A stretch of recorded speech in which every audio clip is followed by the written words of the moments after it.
Many of you.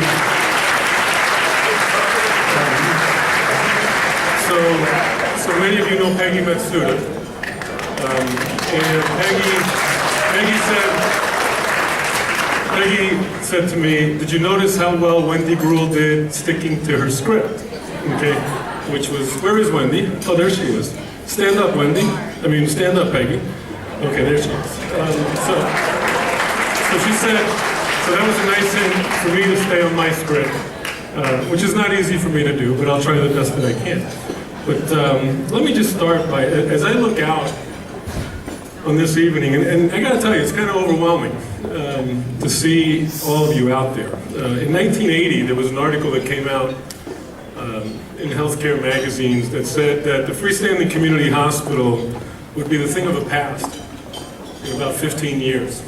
So basically folks were predicting the demise of the freestanding community hospital throughout the country 45 years ago. And here we stand today, Valley Presbyterian Hospital, freestanding community hospital, stronger than ever. And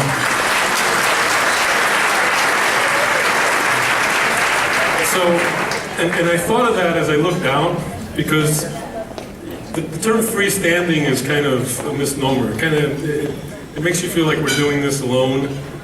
And sometimes it feels like you're alone. And sometimes as the CEO of the facility, you kind of feel alone.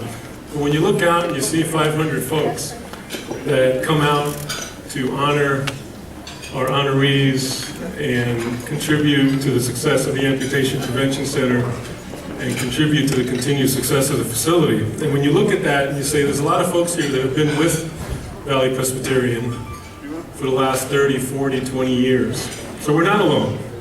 So we may be labeled freestanding, but we have a community that supports us. And each and every one of you represent that community.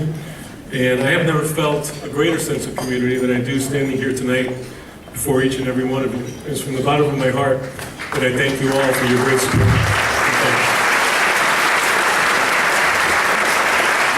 So now I'll get to the script.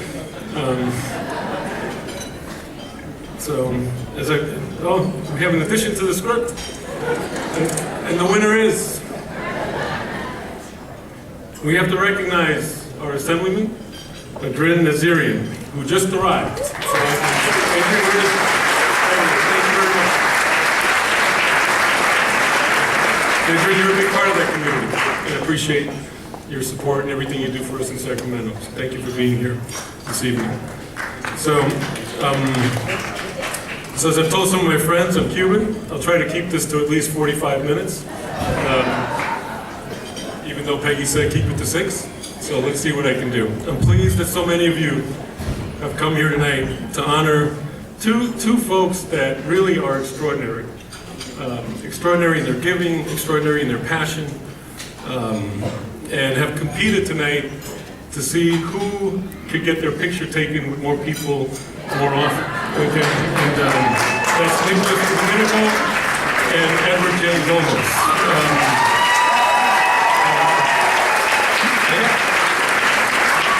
I gotta tell you, Eddie, Nick has been giving you a run for the money. Okay. So, yes, Eddie, a lot of folks came and they want their picture taken with you. And I've had a lot of folks say to me, who's that guy sitting next to Nick? Okay, so as Wendy mentioned, both of our honorees set a strong example of what it means to support the community, and the hospital is proud to be associated with them. We're also proud of the important work every day from the dedicated doctors and nurses in the Amputation Prevention Center. I'd like to single out at this time a big thank you to our center's founding director, Dr. George Andros, and to the center's co-medical director, Dr. Eric Espenson. A big round of applause.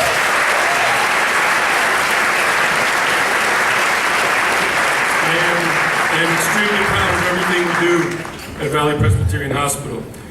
And we know there's still a lot to do. This is a community that needs us. This is a community that without us, many folks would not be getting the health care that they deserve and the health care that they are getting at the facility. Here's a quick update from the past year. Our emergency services department continues to be one of the busiest in the San Fernando Valley. Last year we saw 60,000 patients, and we expect that number to pass over 70,000 this year. That's 200 patients a day that come to us for care. Our equally busy obstetrics department delivered more than 3,000 babies last year. That's a lot of babies, folks. More than any other hospital in the San Fernando Valley. In our continuing effort to support the community, more than 5,000 community residents attended free community education programs every year. This number also includes more than 2,200 women and their families who attended childhood education programs. The hospital provided more than 2,000 free health screenings through local community health fairs. The Welcome Baby program, funded through Los Angeles County's First 5 LA program, continues its success by visiting pregnant women in their homes and by providing access to necessary community resources.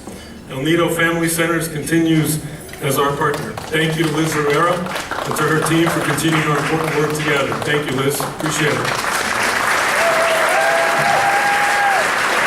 And I am pleased to mention a new $1 million grant from the UniHealth Foundation. This grant will help to provide additional health care services to our most vulnerable patients as they navigate through the oftentimes complex world of healthcare. Joining us in this effort and sharing our vision for a healthier community in the San Fernando Valley is Northeast Valley Healthcare Corporation and Valley Community Healthcare. They're here with us this evening from Northeast Valley. Thank you to Kim Meyer, and from Valley Community Healthcare, thank you to Paula Wilson. Big round of applause.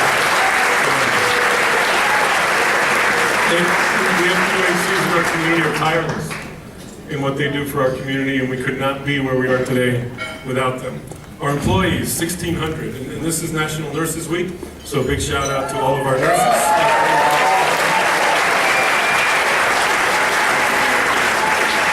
Our employees continue to volunteer their time and energy to support the community. Last year, 400 employees donated more than 3,100 units of food and supplies to support the clients of the San Fernando Valley Rescue Mission during their difficult time.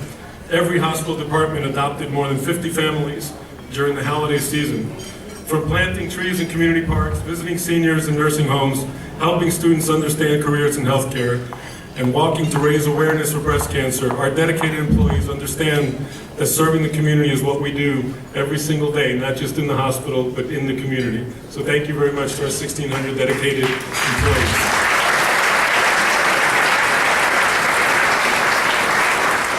We also could not do what we do without the tremendous support of our governing board and our medical staff and each and every one of you. Before we present the awards tonight, I'd like to thank Wendy Gruhl and Alex Guerrero for their leadership as dinner co-chairs. Thank you very much, guys. Appreciate it. Thank you to our Senior Vice President of Community and Market Development, Peggy Masuda, for her work. And to Tori McNeese, Development Manager, for directing everything that you see and hear tonight. Tori, thank you very much. We've already met, and our board of directors has been introduced, but I couldn't let the evening pass without acknowledging the hospital's chairman of the board, Greg Kay. Greg, thank you.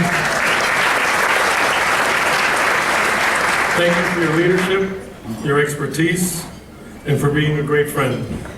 To help present the awards tonight and continue with our program and introduce our wonderful honorees, please welcome Alex Guerrero, dinner co-chair, and member of the board of directors, and our board chairman, Greg Kay. Thank you very much.